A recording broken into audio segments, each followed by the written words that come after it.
Hello, everybody, and welcome to Quest for More Questions from MinnMax. MinnMax is a place about games, friends, getting better. My name is Ben Hansen. Thank you for being here. I'm joined by Jacob Geller on his quest. I love questions. And we're joined by Jeffem, the most questioning man in show business. No more questions. This is New Show Plus, everybody. Each and every week, we let everybody at the $10 tier on Patreon vote to choose which new show we create or continue. And this week, they said, how about a show that's called Quest for More Questions, where instead of doing a spoiler cast for Goodfellas, which you all wanted us to do, we voted not for that to happen, but instead for you all to go back to unused community questions submitted for the main podcast. And just digging through this, I want to say junk pile. What's more positive? Elephant graveyard. Yeah, probably that. Way more positive. Okay, yeah. A positive elephant graveyard of questions that are unused. Now, I have a pretty good memory, I think, for community questions and which ones we've used before and which ones we haven't. We're going to be going back in time a little bit. So if some of these, Jeffem, are reminding you, like, I remember this from a long time ago, we can skip that one if you really want to. But this is going to be messy. We're diving in. We don't have time to think about these. Normally, we sit with these questions for like a day. We really let it soak in. That's why we're always razor sharp on the MinnMax show. I script all my responses. Questions.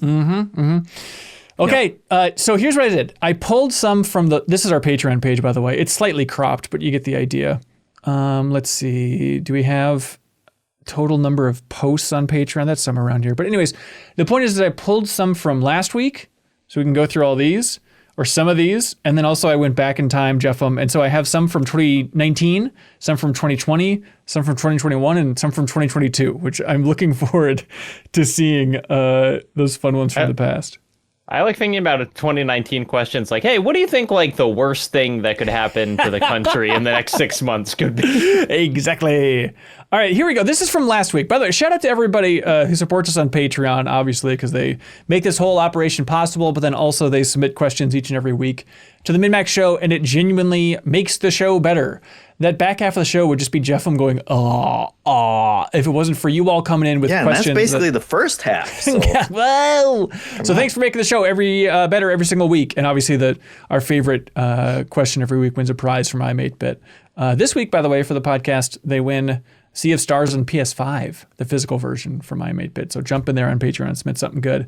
Okay, Cax asks, what's the hardest you've ever laughed? Jeffem has to think if he's ever laughed in his life. Yeah, I'm unfamiliar with the matter. Yeah. I think mine is probably some inappropriate joke I made with Ronnie, my old friend, when we were like 18. You know, like that phase of like late at night, laughing like maniacs. Or I remember the last time I laughed. Have you guys ever laughed so hard that like the back of your head hurts? You can feel like your skull getting a workout in the back. You know what I mean? You know what I'm talking about? Like one time, it was also with Ronnie, believe it or not, and like Grant and a bunch of other folks, but we were playing Betrayal, the tabletop game Betrayal, which is so good.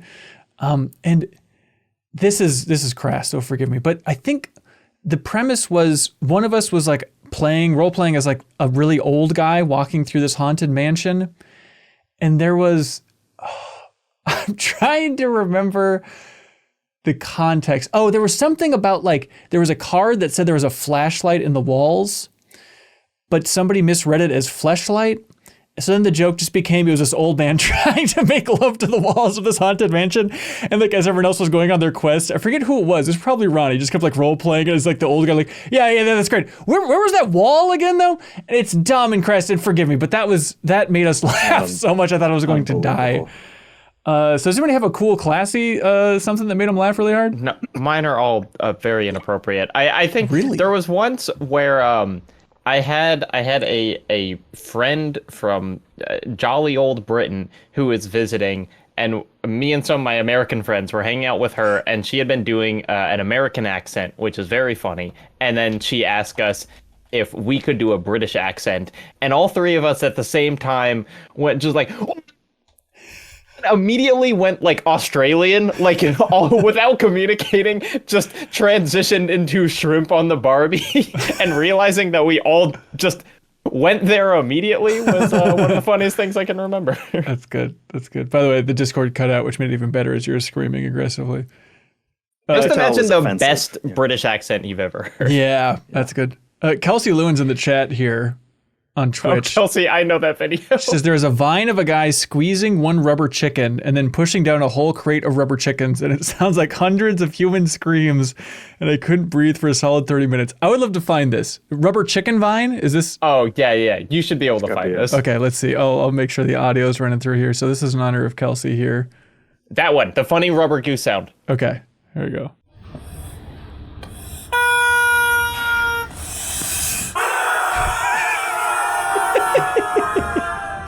There we go. The hardest Kelsey Lewin's ever laughed. Solid. Do you remember that time? I feel like maybe one of the hardest we've ever laughed on the MinnMax show was the I had the get a load of this of the like AI voice trying to read the very long number. Yep. Where it like no one could kind of recover from it. That was so good. The hardest we laughed that I think I ever laughed at MinnMax, I think, was off air, which is the way it should be. But I shared this clip a while ago. Let me see if I can find it. But Jeffem, do you remember when we were just killing time back in the old studio? Oh my God, I'm gonna try and dig this up. And we were talking about the Battletoads vinyl. Let's see if I can find it. Okay, here we go. So here's some old clips from 2019. Let's see. It's a slow burn, and I promise it won't be that funny, but I just remember it killed me. What's your favorite track from Battletoads? I haven't played Battletoads very much. So just a reminder, this is us killing time while Jeffem is in the bathroom. That's what's going on here. Try and guess the name of one track on here. What are their names? It's like Wart, Fart, and like Spittle First one to guess one of the names on here. Zit. No. Zit's Epiphany. No. Rash is you're trying to Harmony think of the Rash. name of one track. Toad Fight. No. Something with highway in it. Space Rats. Oh. No. There's a turbo tunnel, but no. There's no. Done. Same thing. Think bigger. Big highway. Oh no, man! Just zoom out. We're not gonna win this game. Here's a theme. hint. Was that? Opening theme. No, but you are getting warmer to it. Intro. Intro. No. Start Title screen? theme. No. Main menu. Title track. No. Title card. Start theme. Start the game. Opening. No. I saw it, so I'm out. Oh, the thing, ladies and gentlemen.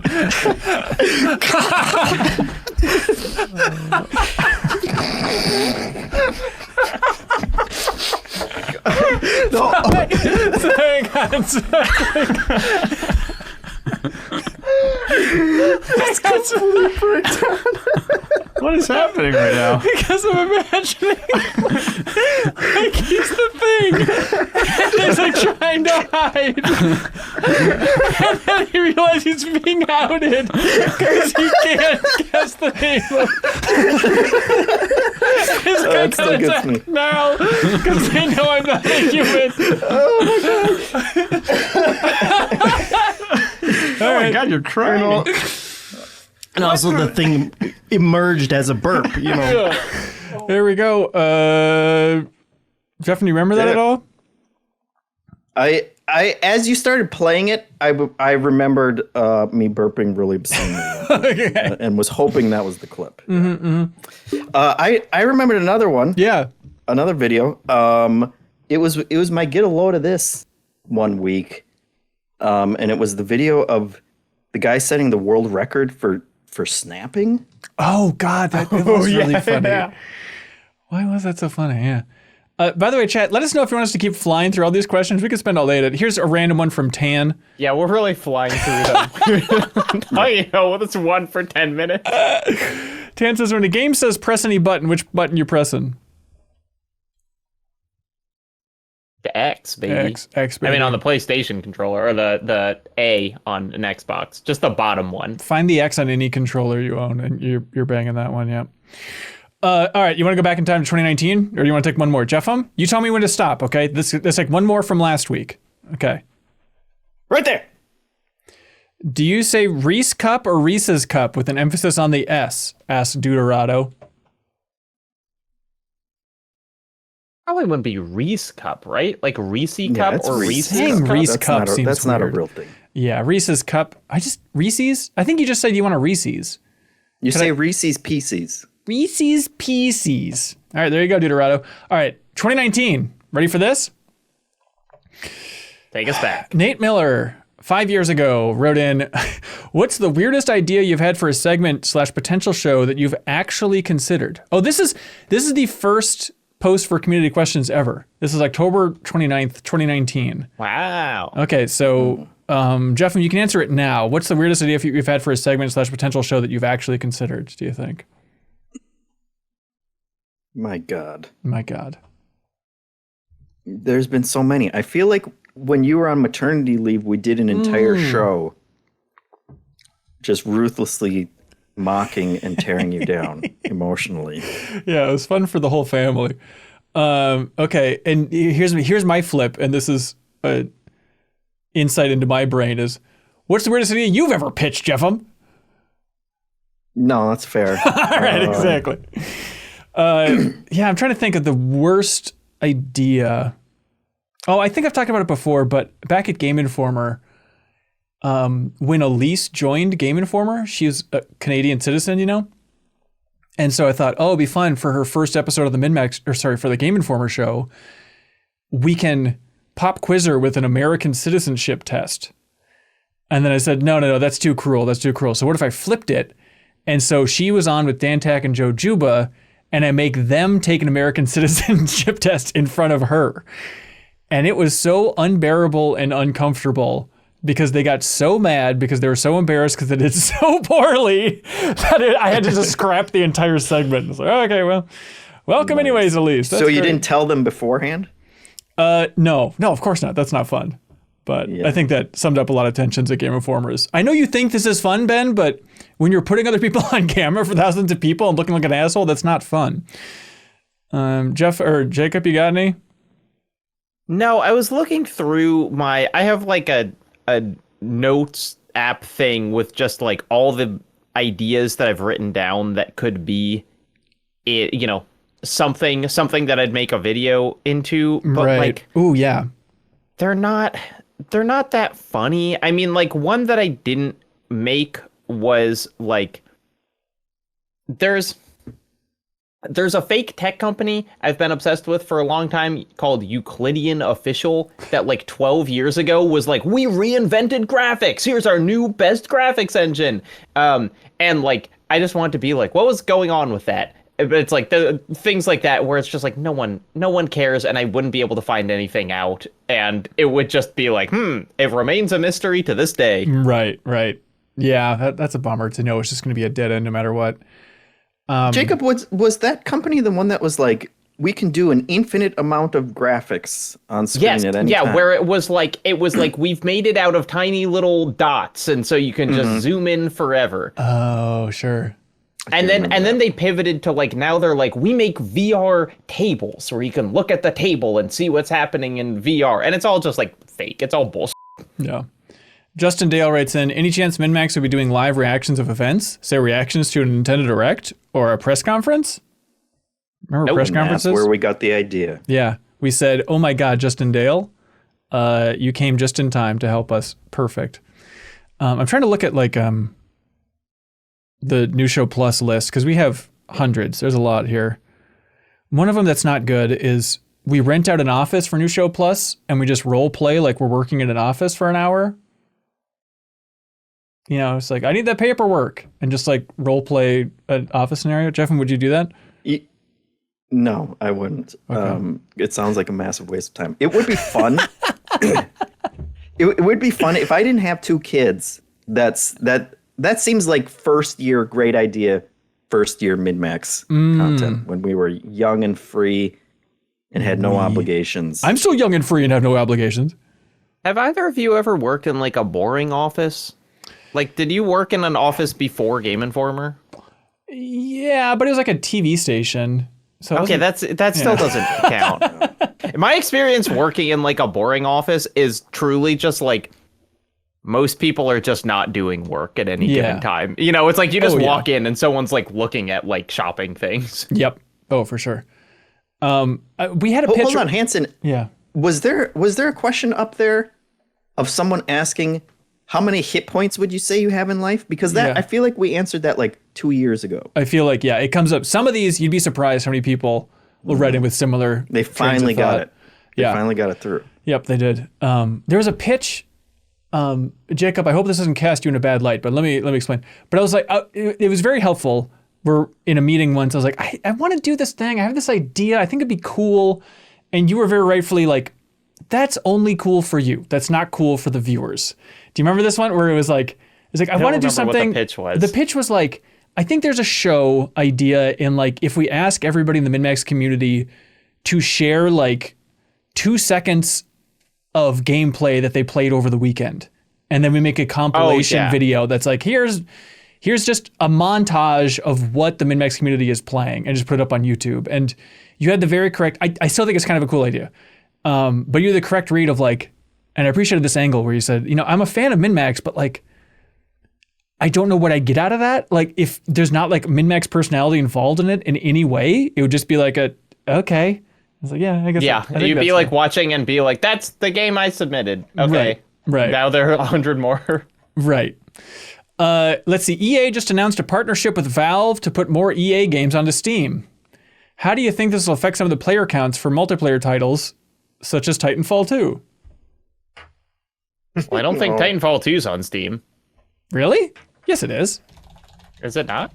No, it is. Yeah. Okay, well, it didn't work. Overwhelmingly positive. I mean, it's got 197,000 reviews. That's something, right? Yeah, that got him a sequel. Justin Deal says, Dale, I like that Minnesota's a big part of your identity and chance of brewery meetups or anything like that. Yeah. Justin Dale from 5 years ago, we have done that a lot in Minnesota and beyond. We stole all our best ideas from Justin. Yeah. Come to Asheville, North Carolina. Saturday, October 5th. We'll be at the Zillicoa Brewery hanging out for the big meetup. Hey guys, with the Outer Worlds being the hot game at the moment and its willingness to talk about real world issues, I was wondering, when was the last game or any piece of media challenged you and what you believe?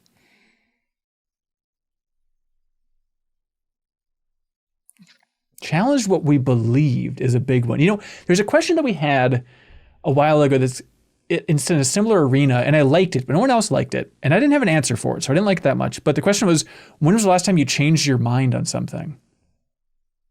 Mm-hmm. It's like, that is a helpful thing to question every once in a while, where it's like, oh, I got a new appreciation for this angle, or like politically, I hadn't thought of this before, but truly just pivoted 180 on stuff. We should be able to say something within the last 5 years, but I don't know. It's not good. But Ryan's question, last time a piece of media challenged what you believe. Probably Jeff when he watched Loose Change for the 4th time. I don't know. Was that the 9/11? That's a 9/11 documentary from back in the day. Okay. Hey, on a lighter note, Hilgi says, regular phone calls to Leo's mom, please. Maybe we did that back at Game Informer? Did we call Leo's mom? I don't know why we would have called Leo's mom before Leo was a member of MinnMax. It seems like an odd note. Tim Laro, I enjoyed the live stream of Dreams from this week. Oh, remember that? We did that in my old living room. But I kept thinking, if I wanted a bunch of mediocre games, there are more free games on PC than I could possibly play out there. How does Dreams justify its $30 price point? Or is Dancing Joker worth it alone? I kind of agree with this. I mean, one, he's describing Roblox. This is what Roblox is. Yeah. Is infinite crappy games. But it's like, if you don't enjoy making something, was always my take on Dreams, is like, I'm not going to make any games, and I appreciate that it's cool for people to make these, but why would I play them? Which I guess is also my point on why would we upload 2 seconds of what everyone's playing to the MinnMax YouTube channel, which is like, what am I getting out of this? Right. Yeah, no, I think the difference, at least between the PC arena of free games and Dreams, is I love just that Dreams was 100% safe. I know it wasn't installing any weird crap on my computer. You could just rapid fire through those, and it's a little self-contained, weird pocket of experimentation. Whereas every time you dive into the weeds on PC, I'm always like, oh, what's going on here? I have to install this launcher. Windows is screaming, don't click yes, all that type of nonsense. You should visit Itch.io. It's really not that hairy. Like, you can just play most But you can't rapid fire through it. If I could get a bundle of Itch.io games and just have one button that let me jump to the next one, WarioWare style, that's something. That's something all right.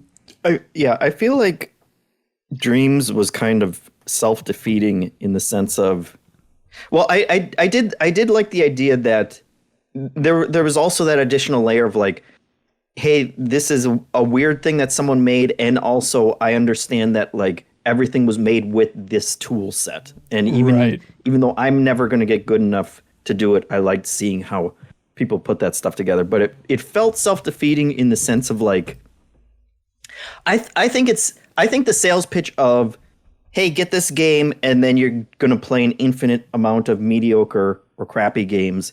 But some of them are like, they're surfacing, like the way that they rank things. It made it easy to like find the better ones of it. But I feel like where it fell down was the idea of like, hey, spend hundreds of hours trying to make something good in this, and then it is just locked into Dreams, and you'll never be able to monetize it. And it's like, how many little projects do you have to make in Dreams before you say, well, now I'm going to make something in Unity that could actually become something other than just this little play thing for the Dreams community? It really is there was some question years ago on MinnMax that was like, what's your greatest hypothetical in gaming? Like, what if this had happened? Yeah. And I am dying to know if Dreams released on PC in a way that made it a viable game engine where you could like export a .exe of your game made in Dreams, then I think it would have been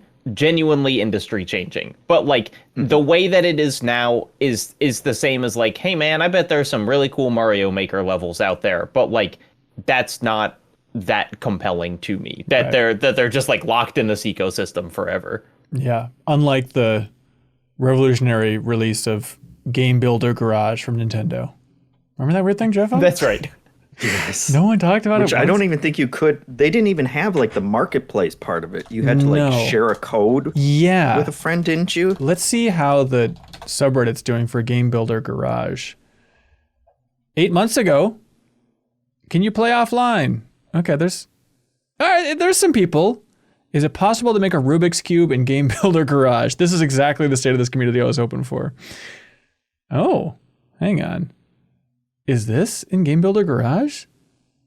I don't know if they made Five Nights at Freddy's. All right, that seems okay. Let's see. Hanson says, Mitch, I didn't know you grew up on an asparagus farm. That's true. How upset were you when asparagus wasn't a crop in Stardew Valley? I actually submitted some death threats to Eric Baroni, Concerned Ape. I'm not proud of it, but I was pretty pissed.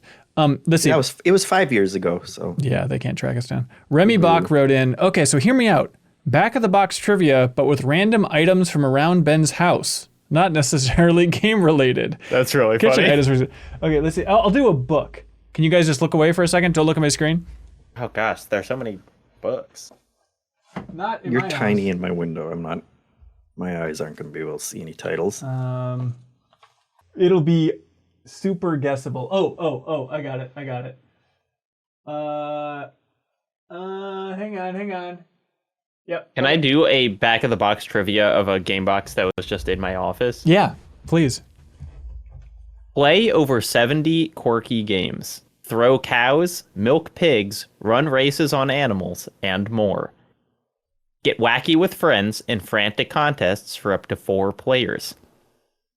Engage in toilet plunger shooting action against the nasty blank invaders. Oh, is this WarioWare Smooth Moves?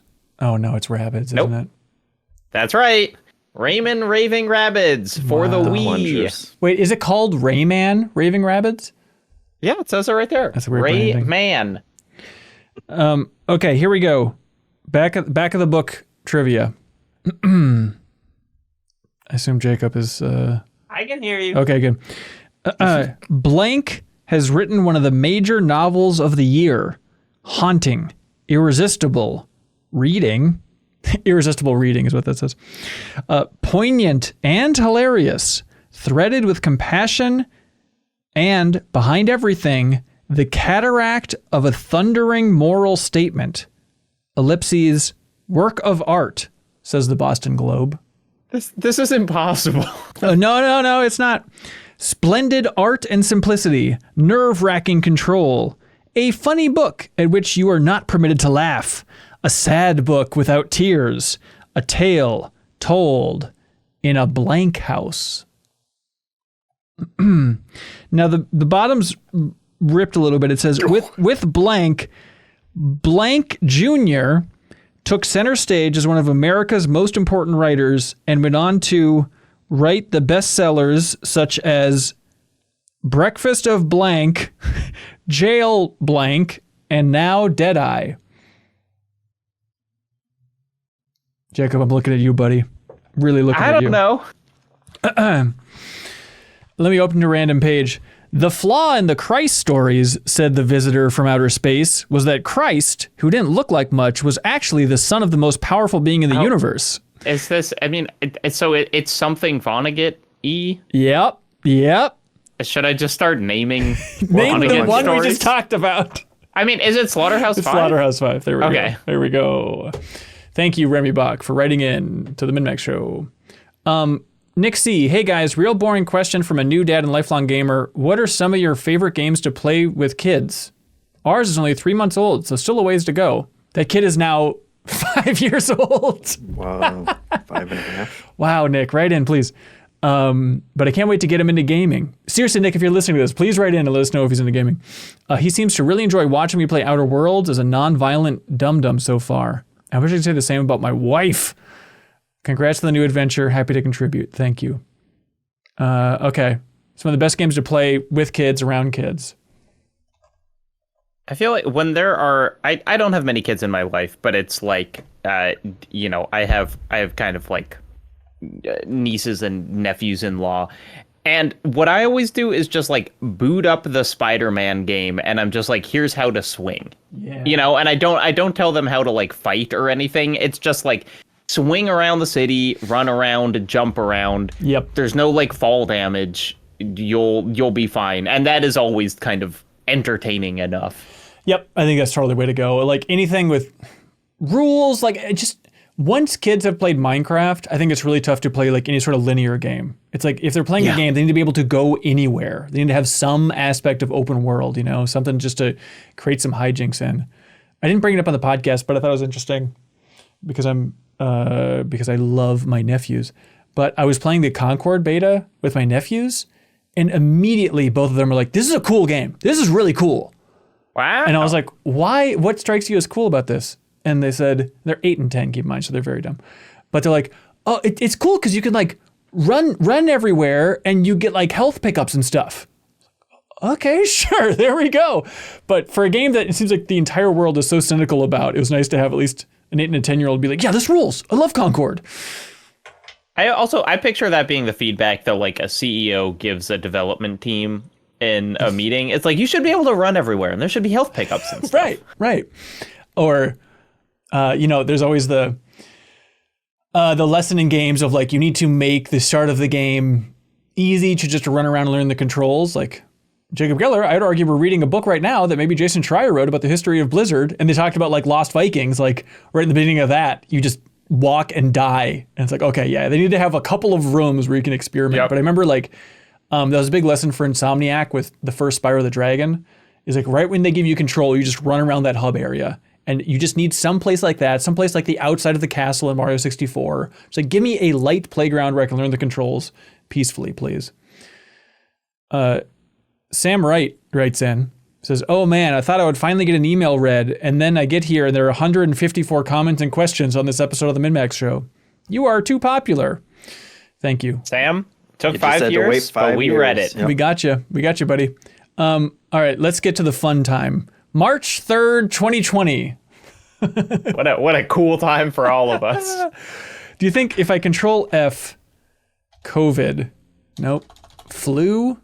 Oh, no fluctuations. Sick. Nothing. Oh, Tom Blackburn. Can the company never move? What if you get sick of Hot Dish? Jeffem, can MinnMax ever move? Sure. How many people do you think know that MinnMax has two ends because of Minnesota at this point? We're talking like, okay, so averaging 36,000 for an audience every week for the podcast. Let's just take that random slice, right? Yeah. Maybe 50%? That's my guess. Way too high. 40? We mentioned it a fair bit, but also like... Hey, Dan Quest with two N's in the chat. I didn't know. All right.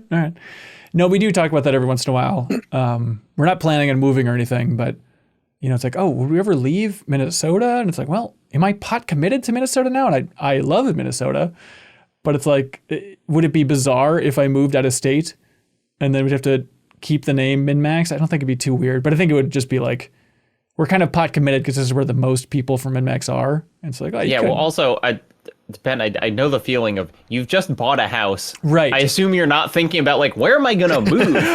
No, absolutely not. Let's see. Rock Party. Hey, Handsome and the cohorts. Rock Party here with a question of the show for the show. Maybe the winner for question of the week. LOL. We'll see. Okay, with a new generation of consoles on their way, what do you think you will use for onboarding? I feel like it's always been racing games. What's your current game to show for onboarding right now? For me, it's Quake 2 with RTX settings and Forza Horizon. Also, I hope it's understood. I mean, onboarding is an introduction to non-gamers to gaming. Yeah, so what did the new generations use for onboarding? Spider-Man? Demon Souls. Yeah. Because Spider-Man, you could play on... Well, no, that was a PS5 game. But it was still... it was a sequel to a PS4 game that looked not that different. Yep. And it was also on PS4, so... Jeff Enright, I didn't realize I had a beef going with Jeff because of my name. Awkward. That's okay. I'll try to forgive him. Segue. Have you ever had a real rivalry with someone? A friendly rivalry? Pokemon style? Maybe something more sinister?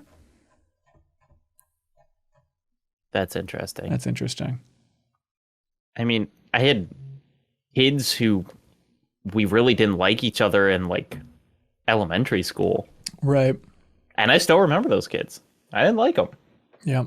Where are they now, Jacob? I was actually thinking about that the other day. I was like, if like Ian, who I didn't like in elementary school, like if I saw him in a coffee shop, like what would our interaction be? Yeah. Would you try and talk to him, you think? I'd probably like beat him up. Yeah. You'd splash some hot coffee in his face. Yeah. Jeffem, you an angry, bitter man who's filled with rivalries throughout your entire life?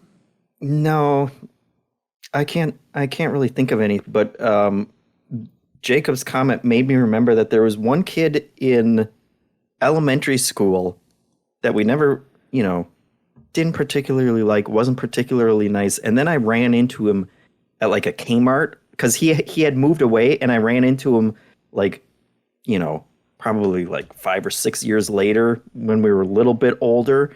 And he was like super happy to see me and came up and was like very nice and it like I don't know if he had just changed in that time or if he had always had a different like understanding of our relationship or what, but it was really surprising to me.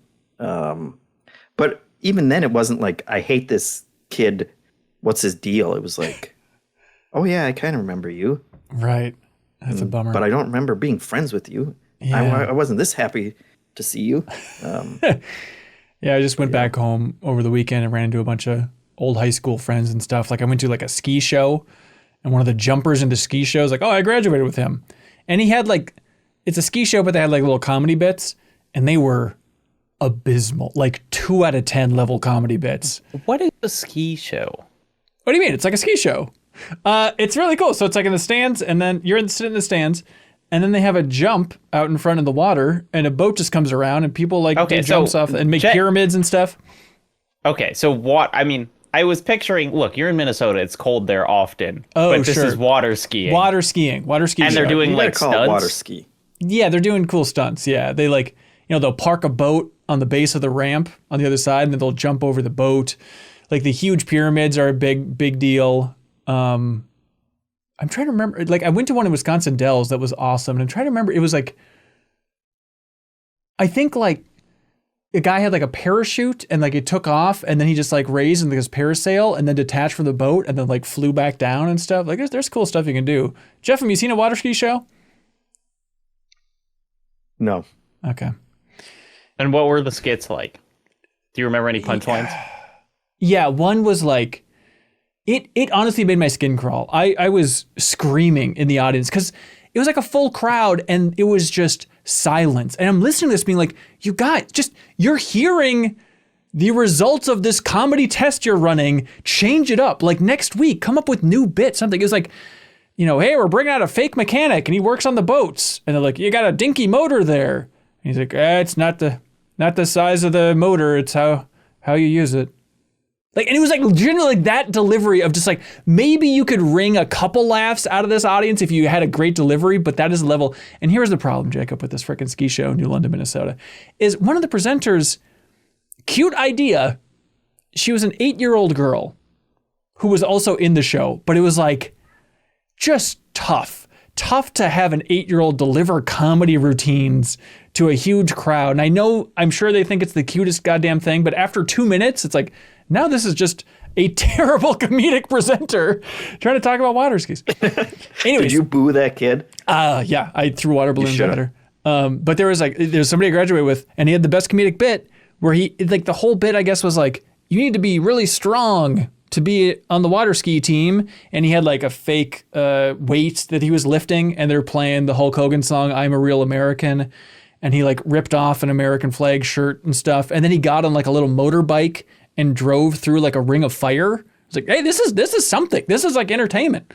And so I went up to him afterwards and had a nice compliment for him. So that's my state of high school rekindling relationships. How did he drive a motorbike? What is the auditorium of this place? It's outside. That it's a water ski show, but he also could drive a motorbike. There's like a little on platform, land? yeah, before like in front of the water, and you drove through it. That's not important. The important thing is Dr. Big, as we used to say, but I guess it's DBRG13, says, hey guys, I'll keep it simple. What's the nerdiest thing you've ever done? And are you embarrassed by it? There's so many directions to take this one. Yeah. When I don't remember what I was, but it was like some age in like high school where I don't remember if I was grounded or if we were just like on vacation, but I couldn't play Minecraft and I wanted to play Minecraft. And so I just had graph paper and I was just drawing the things that I was going to build on graph paper as like, I can do Minecraft. I can do it right here. Oh my God. This is actually, I think this is better than Minecraft. Yeah. So you drew like houses? Well, here's the thing. I drew the design for me building the bridge from Shadow of the Colossus in Minecraft. And before I started making YouTube videos, that was my most viewed video because it had like 17,000 views for some reason. Whoa. And so actually for like almost a year into making video essays, that was still the most viewed like thing on my channel, but I had unlisted it because I didn't want people to think that I was a Minecraft channel. Have you ever done a video about Minecraft? No, because I haven't played it since high school. So like anything that I would have to say about Minecraft, people would be like, that thing doesn't exist in the game anymore. I don't know what you're talking about. Jeff, you got some nerdy stuff? I feel like everything I do is nerdy. No. We talk about video games for a living. Yeah. I don't know what's. I don't know that I do anything that's even nerdier. Then you failed. Than video games? I got a dorky one. Just this last weekend, like I was out at our lake cabin garage type thing. And I love it because there's just an old TV there and a bunch of old DVDs. And so it's just a good opportunity to like, when would I ever sit back and watch She's All That on DVD? But you got to do it out there. And so we watched Dirty Dancing, which I don't know if I've ever seen in full. Like I watched bits and pieces as a kid, because my sisters were obsessed with it and stuff. Jeffem, that movie's downright filthy. You should see those dancings.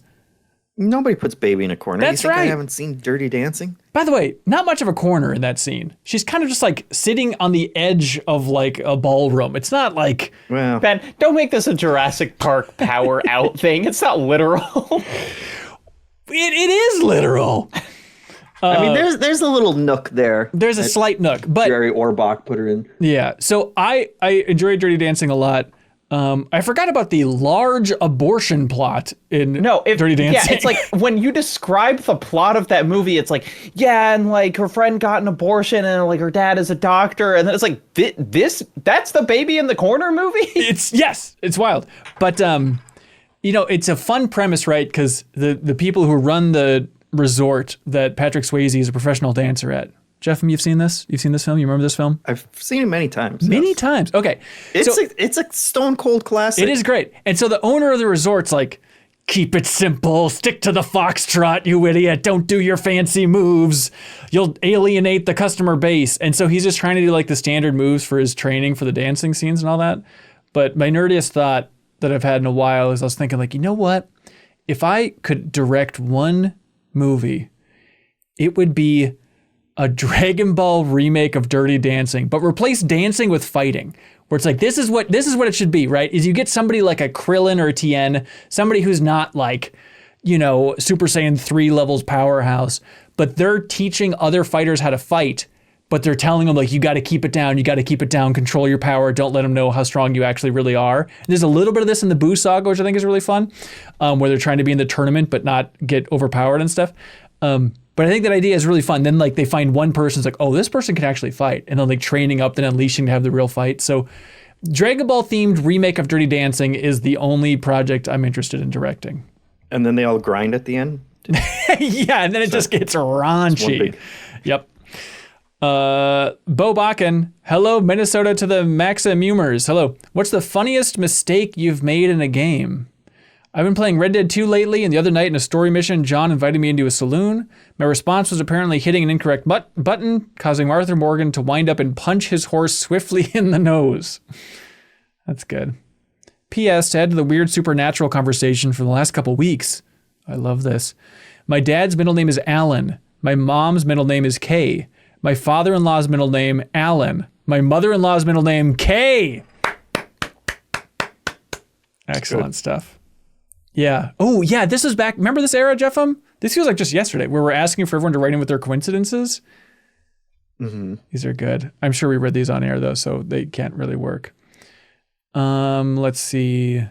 Oh, wait. Are we going to... Does anyone have an answer for the biggest mistake they made in the I game? didn't really. You guys got one? I feel like going back to Minecraft, once I like burned down my whole base. Oh, that's good.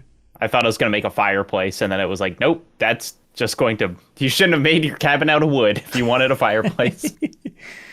Yeah. Hugo, if you can have any developer remake or reboot a series, who would you choose? And what series would you like them to take on? Any developer remake or reboot a series.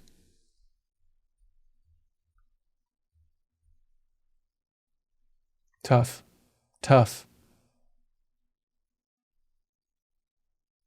Jeff, you need to answer this one. You're legally obligated to answer it.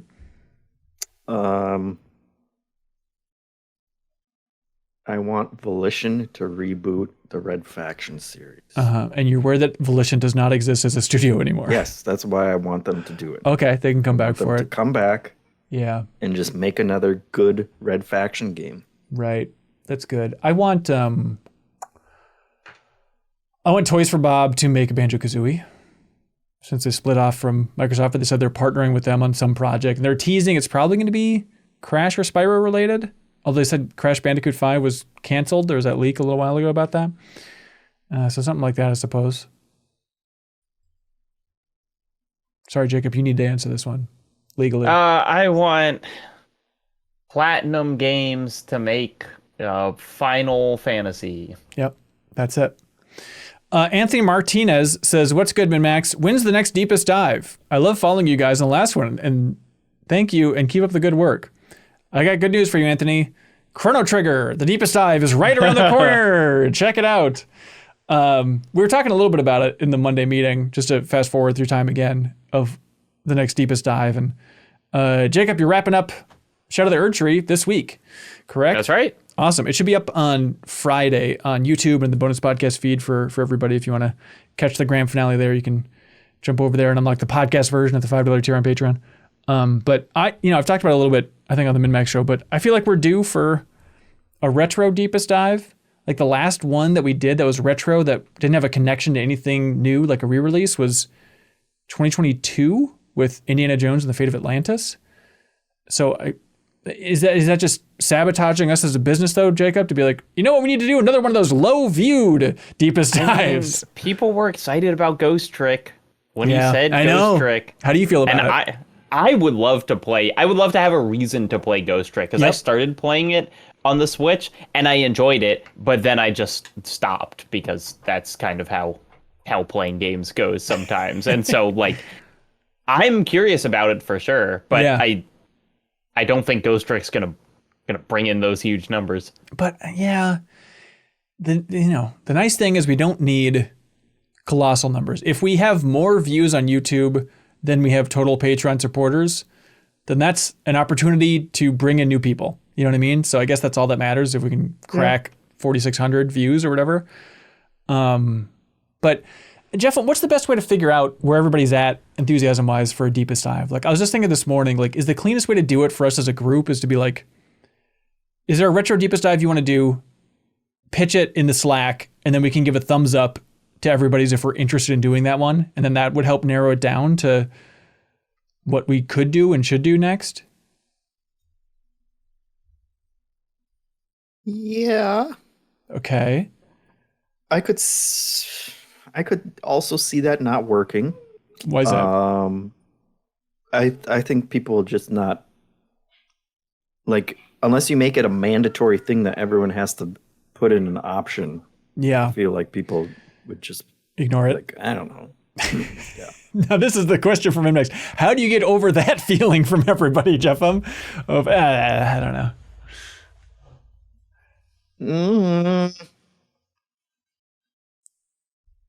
I don't know. You know, I mean, can you make people excited to go back and play an entire old game if they're not excited to in the beginning? Is that something you want to try and No, I guess not. Get them over? I guess not. But then at the same time, I don't want to fry the people who are interested and would be up for that type of thing.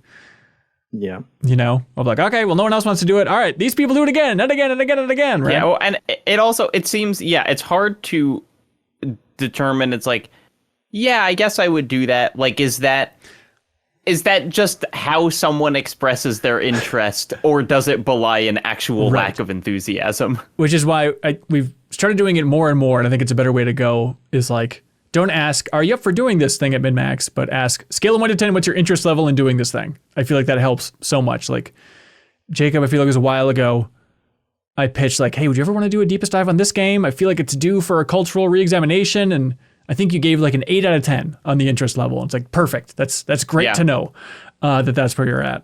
So I think that helps a lot. But Jeff, I'm on the spot right now. If you had to, this isn't going to happen. Over my dead body would ever happen. But if you had to host a deepest dive, Jeff, for a retro game, what would you choose? If you had to. That is such an impossible question. Impossible? That should be such a layup. No, it isn't, because you also have to think about, what am I subjecting the other cohorts to? Okay. Of like, what would they want to play? Would people want to go back and play through the original Doom just to like... No, good games, Jeff. We want to celebrate good games. My personal interests. Okay, imagine you have 3 people who are excited to join you no matter what you choose. What would you choose? For an old game? Yeah. Retro, more than 10 years. More than 10 years. It's a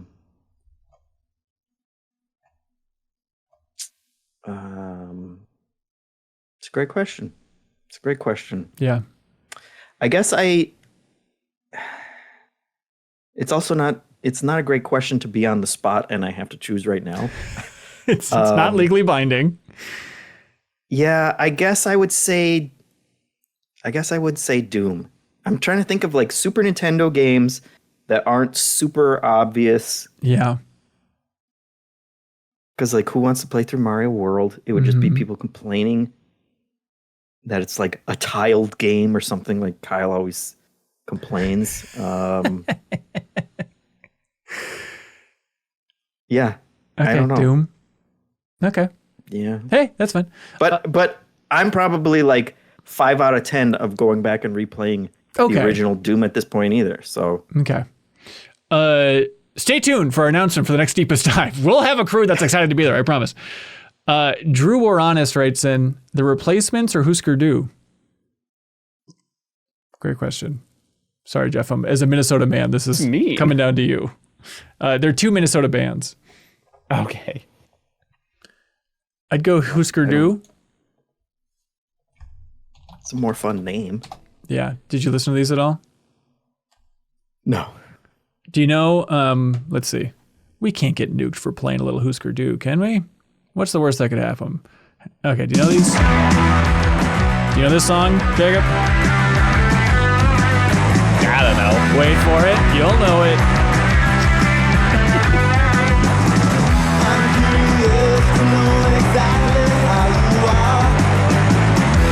No, but I kind of like it. Okay, stick for the chorus. Wait for it. You are gonna get nuked if you keep playing this.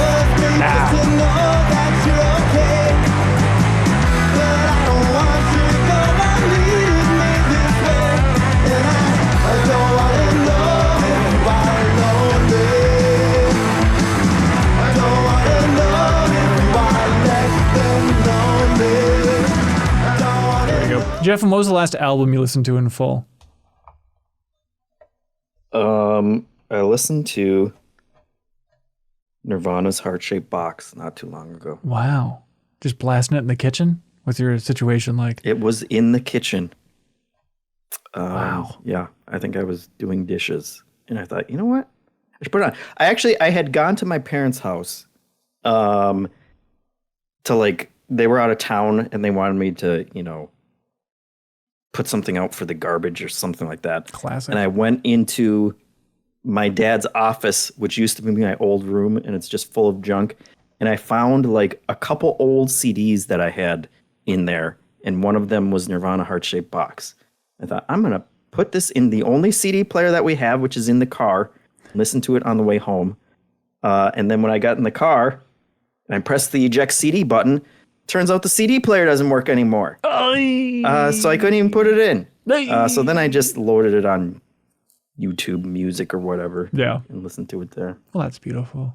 Thomas Hoster, ignoring stats of weapons in games, what's your favorite category of weapons? Jacob, this is a question for you, baby. You talking pistols, shotguns, rifles, sniper rifles? Favorite category of weapons? I mean, if it's guns, shotguns, I was thinking 2 swords. Okay. I like spears in general. We used to play, you know, just play with weapons as kids, you know. I'd always be like, I'm the spear guy. And then just pick up a stick, you know, that type of thing. I mean, if you're playing, spears seem like the kind of the obvious choice that I feel like is a little boring, at least in like, you know, in Dark Souls, because it's like, oh, you can poke them from far away. But if you're playing with kids, I mean, that was the thing I would always scream about on like The Walking Dead is like, why are they using knives? Why don't they just tape their knife to a stick and then they could like poke a zombie from not 6 inches away from it? Right. Remember that time in our lives when we all thought for a little bit about like survival in a zombie apocalypse? Like, what would I do? Like, I feel like there's that cultural period of 5 years where we're all really into that. And is that just fully passé at this point? Or do you think kids still go through that phase of imagining that apocalypse? I think there are plenty of people who live doomsday scenarios out right now and are building bunkers. I suppose the billionaires. Not for zombies, but for other reasons in this country. And I do think that even for those people, zombies are appealing, because if not, they would have to admit that they were stockpiling thousands of rounds of ammunition to shoot other conscious human beings. Sure. And so they're like, oh yeah, for the zombie apocalypse, I'm prepared. You guys want to jump to 2022 or you want to stay in 2020? 2022. 2022. Yeah, let's do it. New year. All right. New year, new us. Okay, let's see. Oh, look at all these wonderful. Oh my gosh. Ooh, I saw an interesting one. Let me see if I can find it. Oh no, I broke it. Oh no. Yeah, welcome to Patreon's interface, everybody. It's great for you, the user. Like 3 comments at a time. Yeah, it's just a little. Is that how this works? Tough. All right, so this is May 17th, 2022, and we're talking about E3 rumors. Patrick Polk says, have you heard the biggest E3 rumor? I heard it's not happening at all this year. Why would I list it E3? Because there wasn't E3 2022, right? Maybe I was just talking about like summer rumors or something. There wasn't E3 2022, was there? Or maybe we posted that and then it was announced. I mean, were the rumors that it was not going to happen? Maybe. Yeah, that could be. Taylor C. Let's see. I want to find the questions that we for sure didn't ask before. Oh, Beefcake says, it's the zombie apocalypse. Yay. Y'all have made your home in an abandoned mall. Each person gets to claim a store as their apartment. What do you choose and why? A real Dead Rising question. Sporting goods, man. Sporting goods. Yeah. Have a bunch of baseball bats, bunch of golf clubs. I know it's not practical, but I would go Orange Julius. They just taste so good. I feel like I'd be just fine there. Kit N, odd question. What's your most / worst embarrassing story while drunk that you're comfortable discussing? Jeff, what's the drunkest you've ever been in your life? My wedding. Your wedding. What did that look like? Well, we did a Hmong wedding because my wife is Hmong, and so there's kind of a traditional element to it, where the bride's family, like you all sit at a big table for food and pass like shot glasses around and just drink until everybody's stupid. And that was the only time in my life where I've been so drunk that I had double vision. Whoa. It was not pleasant. And then I went home. I threw up there like 20 minutes into it because I hadn't eaten anything that day.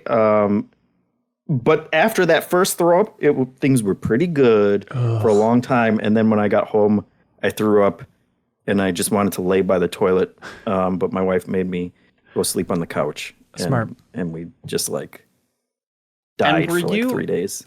Were you aware, like, while you were doing it, were you like, I'm going to pay the consequences of this? Or were you like, I'm feeling good. I think I'm fine. Okay. No. Yeah. I was already super drunk by the first throw up, but it was more the euphoria of like, well, I'm over the hump now. Of course I'm going to pay for it later, but at least I'm feeling okay right now. But yeah, it was rough. I haven't had much to drink since then. I haven't gotten drunk since then. Really? I'll have like maybe a beer or a glass of wine, but wow.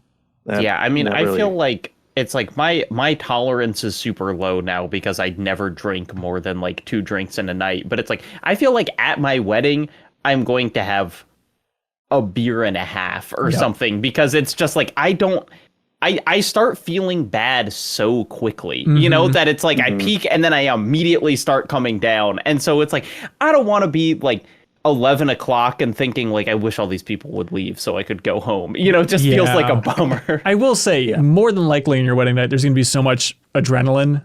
Like, you know, I get tired pretty easily from drinking too, but it's like have a couple beers and you're not going to be in a bad mood if you're out there dancing and talking to all of your favorite people that you've ever met. It's like, there's so much adrenaline that it'd be tough, I think, to be bummed out on your wedding night, even if you normally fall off fast from drinking. Man, I hate being too drunk. I hate that feeling of just like, I'm having a good time, drinking some beers. And it's only happened a handful of times in my life. I really don't drink that much that often, but where you're just like, all right, having fun. And then you like get back to your room or go back to your house or something, and you look at the wall and the wall's doing like the Hitchcock thing of like, that wall is moving or it's like sliding away. It's like, oh my God, what have I done? I'm in this phase and I'll never get out of it. Blah. Yeah, you definitely don't want to still be drunk once the party's over. Right. Brian Alvarez says, with Cyberpunk's disastrous launch, Starfield's delay, and BioWare's dormancy, there really hasn't been many of these huge titles the last few years. I get the distinct feeling that the next Dragon Age is probably BioWare's last game as a studio, and that would leave two major studios standing that produce these titles. Are AAA Western RPGs becoming endangered in 2022? There's a game called Baldur's Gate 3, Brian. You might want to keep your eye on, I think. Yeah.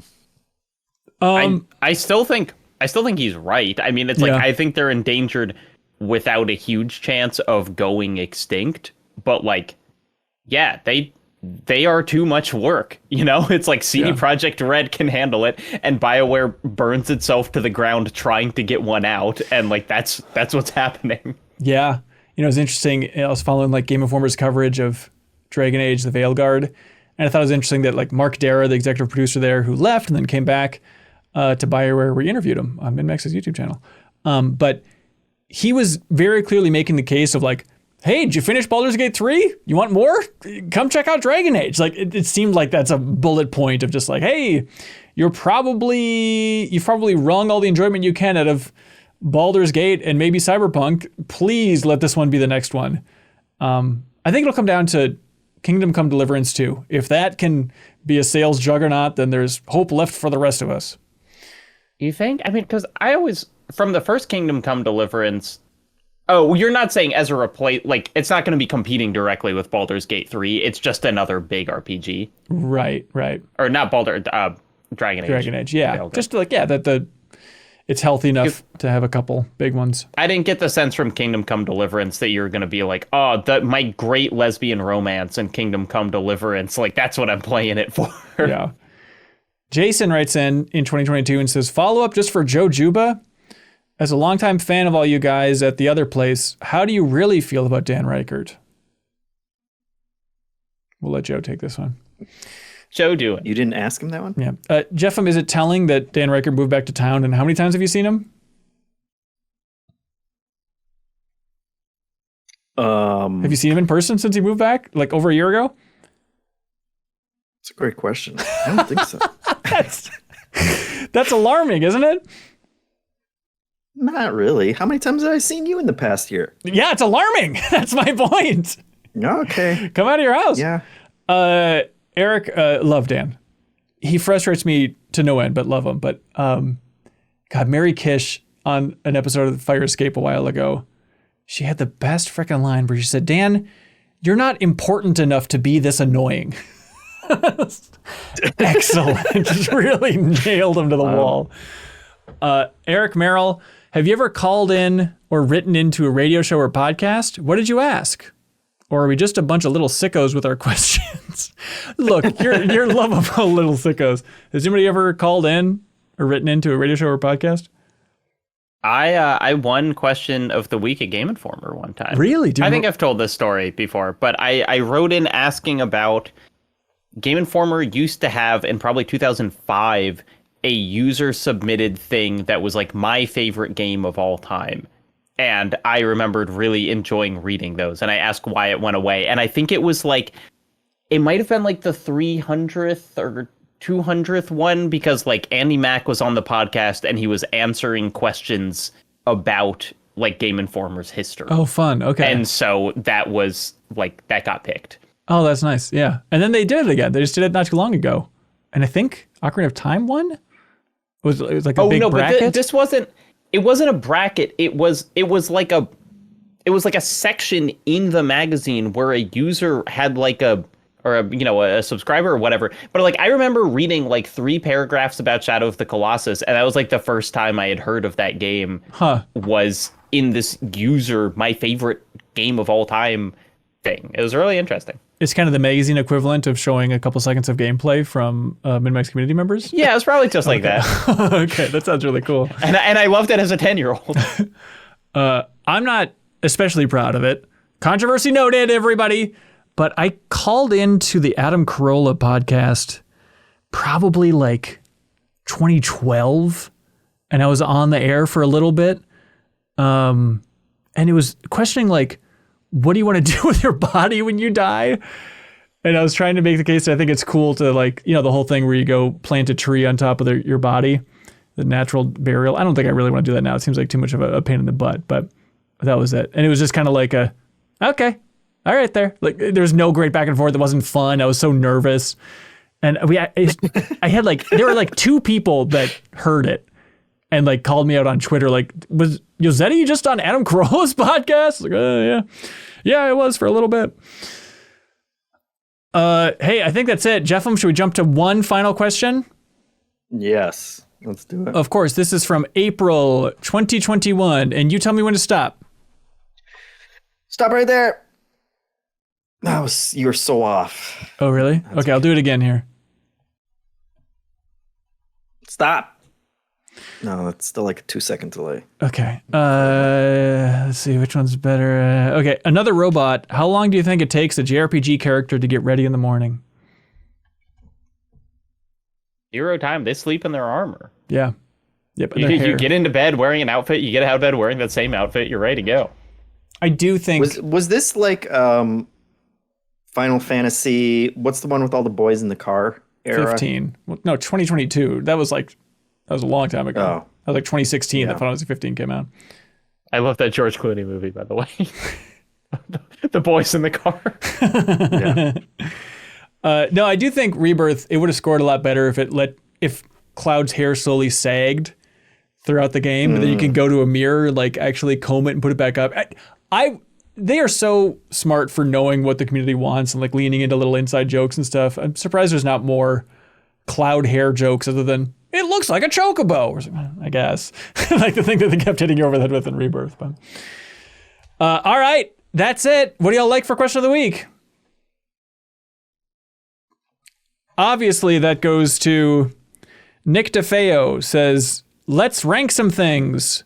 Top 5 favorite Macs. iMac, Big Mac, Mac and Me, Mac and Cheese, and Mac Truck. All right, Jacob, take it away. 1, Mac and Cheese. Yep. 2, Mac and Me. Yep. 3, Big Mac. Yep. 4, iMac. 5, Mac Truck. That's how you answer questions, ladies and gentlemen. All right, obviously, this show wouldn't exist without people supporting us on Patreon at the $10 tier and voting for Quest for More questions. This is an odd show. You can vote for A more. Tribe Called Questions. That's better. But you can vote for more episodes of us answering these leftover community questions if you support us on Patreon at the $10 tier. Otherwise, if you support us on Patreon at even that $2 tier, you help keep this whole thing operational. And you can submit questions for future episodes of the MinnMax Show podcast, where we do actually award prizes for Question of the Week, thanks to I'm8bit. But that's it. Jeff Markifava, thank you, sir. You're welcome. Jacob Geller, thank you, sir.